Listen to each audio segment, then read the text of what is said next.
SIT की जांच मुकम्मल होने के बाद तेलंगाना भवन पहुंचने वाले साबिक वजीर व रुकने असेंबली हरीश राव का बीआरएस कारकुनों ने शानदार इस्तकबाल किया, जहां उन्होंने पार्टी के वर्किंग प्रेसिडेंट केटी रामाराव से मुलाकात की।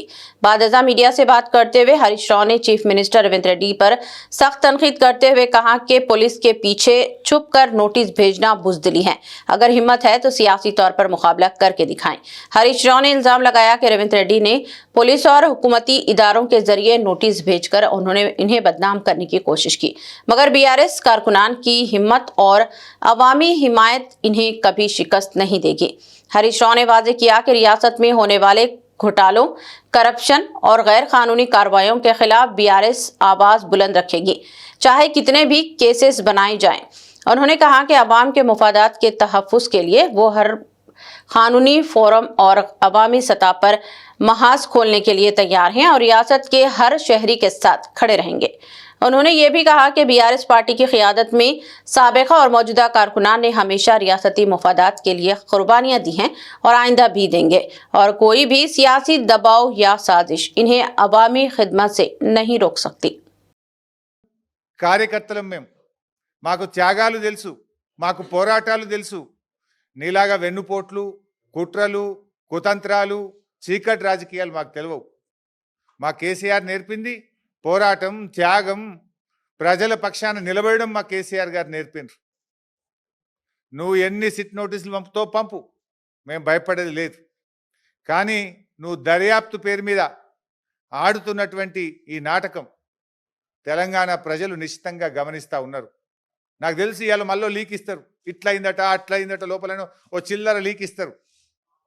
దమ్ముంటే వీడియో బయట పెట్టు. మొత్తం వీడియో రికార్డింగ్ అయింది కదా. I'm challenging Revanth Reddy.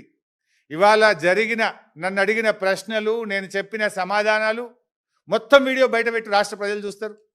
చిల్లర లీకులు ఎందుకు ఇస్తావు? మళ్ళీ నాకు తెలిసి ఇప్పుడు సాయంత్రం లీక్ ఇస్తారు. లీకుల ప్రభుత్వం ఇది. లీకుల ప్రభుత్వం, స్కామ్ల ప్రభుత్వం. లీకుల మీదనే ప్రభుత్వాన్ని నడుపుతున్నాడు రేవంత్ రెడ్డి. ఎంతకాలం నడుపుతావు లీకులను? ఈ లీకులు, ఈ చిల్లర రాజకీయాలు, ఈ బురద రాజకీయాలు నడవయి.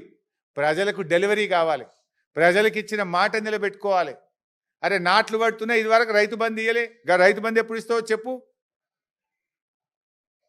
నాట్లకు కేసీఆర్ పైసలు ఇస్తే నువ్వు ఓట్లకు పైసలు ఇస్తున్నావు. ఓ పంటకు ఇస్తున్నావు, ఓ పంటకు ఎగబెడుతున్నావు. ఓ పంటకు బోనస్ ఎగ్గొట్టినావు, 2 పంటలకు రైతు బంధు ఎగ్గొట్టినావు, సగం మందికి రుణమాఫీ ఎగ్గొట్టినావు, పంటల బీమా ఉత్తదే చేసినావు. అంతా 2 లక్షల ఉద్యోగాలు ఉత్తదే అయిపోయింది. మహాలక్ష్మి 2500 పత్తా లేదు. 4000 పింఛను ఇవాళ ముసలోళ్ళు కళ్ళల్లో వత్తులు వేసుకొని అవ్వాతాతలు ఎదురు చూస్తున్నారు. వాటి గురించి మాట్లాడు. ఈ నోటీసులు మమ్మల్ని భయపెట్టలేవు సరికదా, మీ పతనాన్ని మరింత వేగవంతం చేస్తాయి, గుర్తుపెట్టుకో రేవంత్ రెడ్డి. ఇలాంటి నోటీసులతో మేము భయపడం. నీ రాజకీయ పతనం మరింత పేక మేడల్లాగా కూలిపోయే రోజులు దగ్గరలో ఉన్నాయి. నీ పతనానికి నువ్వే నాంది పలుకుతున్నావు, నీ పతనానికి నువ్వే అడుగులు వేస్తూ ఉన్నావు. ఈ నోటీసులు నీ పతనాన్ని వేగవంతం చేస్తాయి, చూసుకుందాం.